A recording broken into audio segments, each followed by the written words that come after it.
그 말씀 들으면서 저도 어렸을 때 부모님이 너무 가난하셔서 네. 저 외부에 좀 밥 한 끼라도 먹이게 하려고 보낸 집에서 좀 심한 어렸을 때 학대를 당했거든요. 두들겨 맞으면서 내가 왜 이런 고통을 당해야 되나. 근데 고통을 당할 때 그 고통을 나름대로 이해하지 않으면 죽을 것 같더라고요. 그래서 왜 내가 이 고통을 당하나, 전생에 죄를 많이 졌나, 막 이런 아니지. 그렇게 생각하면 안 되고, 그래. 야, 그래도 한 대 때리고 밥은 주네 이렇게 생각해.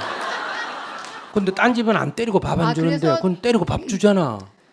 그렇게 극복을 하진 않았지만 이제 나중에 나름대로 이해를 했는데, 왜냐하면 저는 이제 스님 말씀대로 내 감정에 성찰이 되니까 그 사람들이 저런 이유가 내 안에도 그런 부분이 있구나라고 해서 이제 이해가 됐는데, 저희 아버님이 이게 뭐 저기 절에서나 그 절이 아니라 부처님께서 말씀 업이라는 게 있잖아요. 근데 저희 아버님이 많이 못 배우셨어요. 학교를 다녀야 되는데 뭐 초등학교도 그렇게 못 나오셔갖고 못 배우셔서, 근데 다리까지 다치셨는데 다리가 한쪽 다리가 20번은 계속 부러지시는 거예요. 똑같은 날이 계속 부러지시는 거예요. 병원비도 뭐 만만치 않지만 좀 어떻게든 그 아버님을 돕고 싶은데 다리가 부러질 때마다 움직이지 못하고 멍하니 이렇게 계시고, 스스로 좌절감을 느끼면서 뭐 경제적인 활동이야 다 못하겠지만 이제 마음적으로 점점 나이가 들수록 더 황폐해져가는 이제 아버님을 뵈면서 좀 내 고통이야 내가 뭐 스스로 해결할 수 있겠지만 바라보는 아버님 때문에 느껴지는 고통, 그런 것들을 좀 도움을 주려면 어떻게 해야 되는지. 도움을 줄 수 있는 방법 없어요.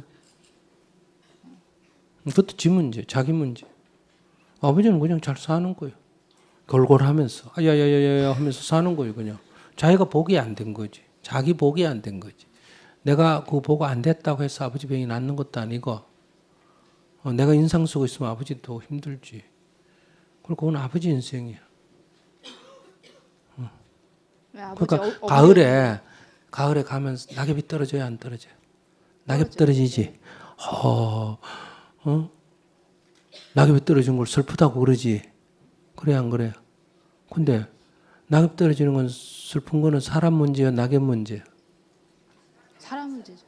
그래요. 그럼 아버지 보고 괴로운 건 아버지 문제, 내 문제? 아버지 문제죠. 아버지 문제인데 가족이니까 본인이 아니야. 그러니까 내 문제지. 그건 아버지 문제 아니야. 그런 게 있잖아요. 이게 업이라는 게. 그럼 아까 저기 학생도 저기 동생 죽었다 할 때 우는 거는 동생 문제야, 내 문제야? 내 문제. 그럼 죽은 것도 우는 거 자기 문제라면서 다리 아픈 거 그게 뭐 큰 그러니까 문제라. 저는 울지는 않는데 다리가 계속 부러지는 게 뭔가 다리가 보통 한 번 딱 부러지면 병신 돼야지. 근데 20번 부러졌다는 건 20번 고쳤다는 거야, 안 고쳤다는 거야? 다리가 이제 시대 좋은 시대 낫지. 20번이나 고쳤다는 거는 아직 병신 안 됐다는 거 아니야. 걷지는 못하시죠. 그래도 좋은 거예요. 좋은 시대 태어났으니까 20번이나 고쳤지. 옛날에 태어났으면 20번 고칠 수 있을까 없을까? 20번 부러졌다고만 생각하지 말고 20번을 고칠 수 있었다고 생각해봐. 똑같은 일인데. 그게 뭐 업이라고 하면 좀 업을 풀어줄 수 있는, 도움을 줄 수 있는 방법 없나요? 그건 다리가 약해서 그래. 그러니까 뭐 예를 든다면 골다공증이라든지 뭐 이런 뼈가 약해서 그래. 뭐 저희 그거다. 아버님이 좀 뚱뚱하신데 그래, 뚱뚱한데 다리가 뭐 몸이 뚱뚱하고 다리가 약하니까 체중을 못 이겨서 그래서 그래. 부러지면 고치면 되는 거예요. 네, 알겠습니다. 근데 제가 왜 이렇게 이제 웃으면서 이렇게 심각하게 얘기하는데 왜 이렇게 얘기하냐면, 우리가 아까도 얘기했잖아요. 이미 엎질러져 이분은 어떻게 해라. 긍정적으로 봐라. 이렇게 했지. 이미 일어나버린 일은 죽은 것마저도 어떻게 해라. 잘 죽었다. 무슨 말인지 아시겠어요? 이렇게 해라고 얘기했는데, 그러니까 내가 어릴 때, 지금 내가 사는 것도 내가 어릴 때 저기 집이 가난해가지고 남집에서 키워졌다고 하자. 그럼 자, 제 부모도 가난한 집에서 제 자식 살기 힘든 막 야단치고 구박해야 안 해요? 구박하는데 남집에 밥 먹이려면 구박할까 안 할까?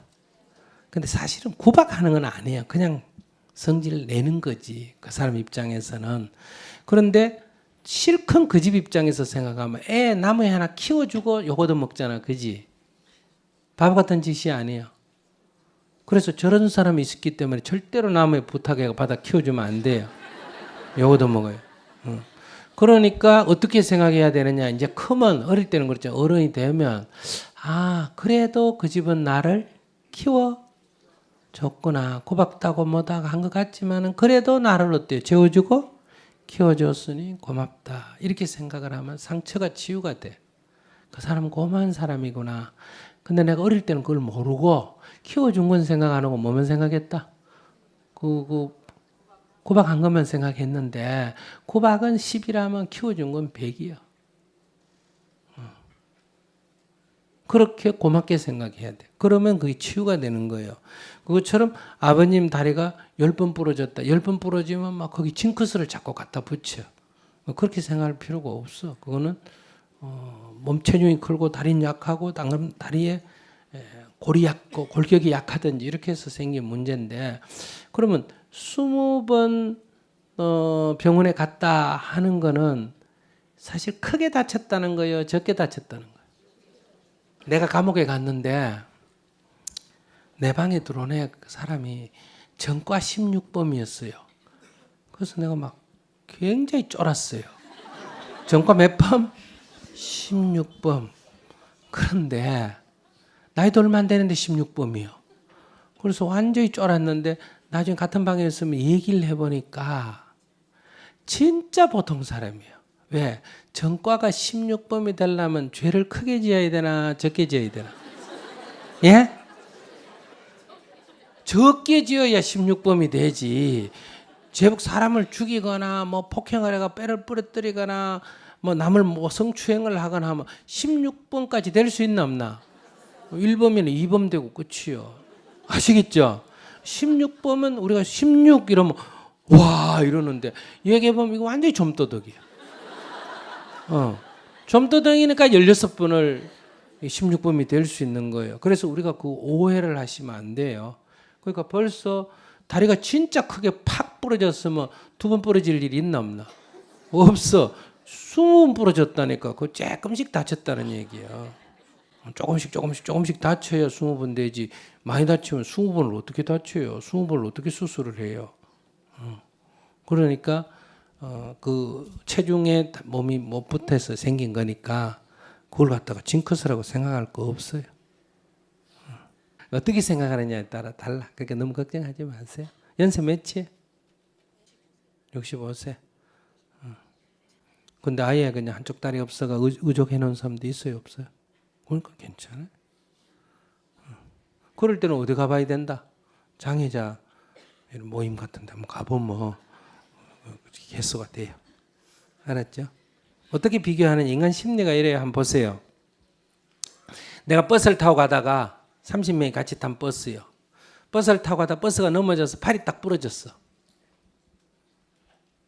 재수가 있어 없어? 재수 없지? 팔 부러져 재수 없다. 근데 주위를 싹 둘러보니까 그래. 다 죽었고 지 혼자 살았어. 그럼 재수 있어 없어? 재수가 억수로 좋은 거예요. 아시겠어요? 주위를 싹 둘러보니 아무도 안 다쳤어. 그럼 어떻게 된다? 재수가 없어지. 그러니까 이 다리 부러진 일, 팔 부러진 일 자체는 재수 있는 것도 아니고 재수 없는 것도 아니다. 그것이 주위와 비교해서 어떻게 인식되느냐. 재수 있다, 재수 없다는 건 우리의 인식의 문제예요. 그렇기 때문에 인식을 어떻게 할 거냐. 그 자체는 재수 있는 것도 아니고 재수 없는 것도 아니고 좋은 일도 아니고 나쁜 일도 아니다. 이걸 공이라 그래요.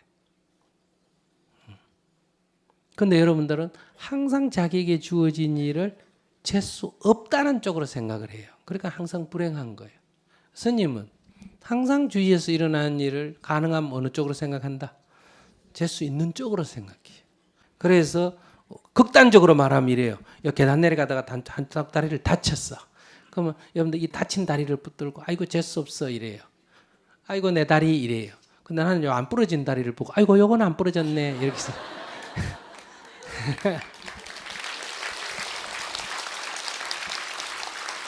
그러니까 사실 두 다리 다 부러졌으면 어떡할 뻔했어요. 그죠? 그래서 이게 성경대로 하면 이런 말이에요. 오리를 가져면 뭐하라? 심리를 가져라. 겉옷을 달라면 속옷까지 벗어주라. 주어진 상황에서 끌려가지 말고 적극적으로 생각해라. 긍정적으로 생각해라는 거예요. 긍정적으로. 상황을 긍정적으로, 이미 일어나 버린 일을 긍정적으로 생각해야 돼. 그러면 항상 똑같은 상황인데도 항상 희망이 생기는 거예요. 그러니까 여러분들이 불행한 거는 불행해서 불행한 것도 아니고 여러분들이 사물을 항상 부정적으로 자꾸 보는 거예요. 그래서 항상 불행한 거예요. 그러니까 이 불행하게 보는 까르마를 뭘로 바꿔라? 긍정적으로 보는 까르마를 바꿔야 돼. 그러면 이제 연습이라고 생각해야 돼.